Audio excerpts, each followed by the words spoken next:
Okay, geometry is low-key language of its own. So there's a whole bunch of different symbols that mean different things and shortcuts that we can use to make our lives a little bit easier.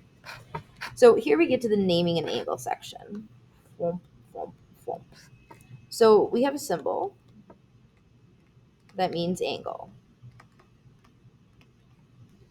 You'll either see that guy, or I'll always do it with a little line through it. And that's just because this one could be confused for a less than symbol, right? Those less than or equal to, those inequalities. So you'll see me use the one with the line through it most of the time like that. So when you see something like this, that means measure of an angle.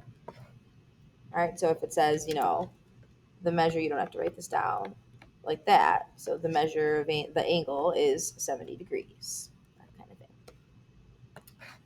All right, we have to make some little baby examples up in here. So let's throw in example one. We're going to talk about how to name this angle.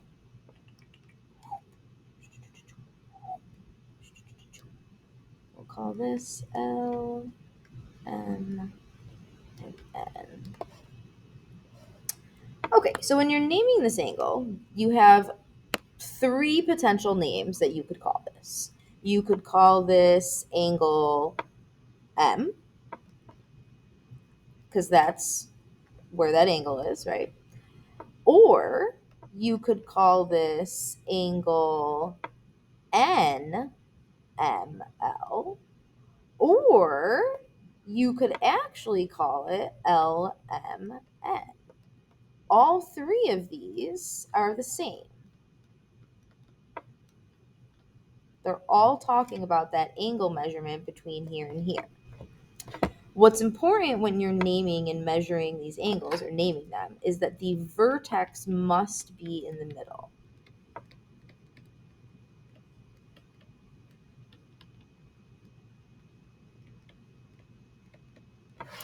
So notice that vertex, the M, has to be in the middle.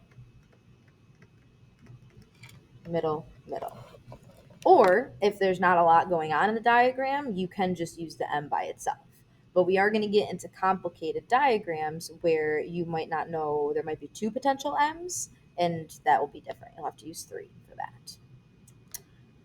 Okay, example number 2 that we're going to squeeze in here, and I'm just going to scooch this over a smidge because I didn't realize I was running out of room.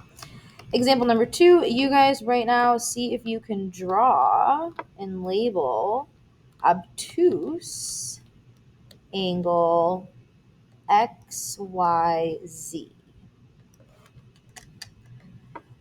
So pause it if you'd like a second to do that on your own. If not, here we go. So obtuse angle, meaning that it has to be that wide opening more than 90 degrees. So boom. Yours can look like anything as long as it's wider than 90. You could almost go like more of a straight angle, but not exactly a straight angle because that wouldn't be obtuse. Okay, and so now the naming part. We know that the vertex has to be in the middle. So that tells me that Y is the vertex, which Y has to be here. And then after that, it actually doesn't matter where you put the X or the Z. You could have them there or you could have them here. Doesn't matter as long as the vertex is in the middle. For sake of alphabetical order, because that's usually what I do, I'm going to start with the X, go for the Y, and then the Z.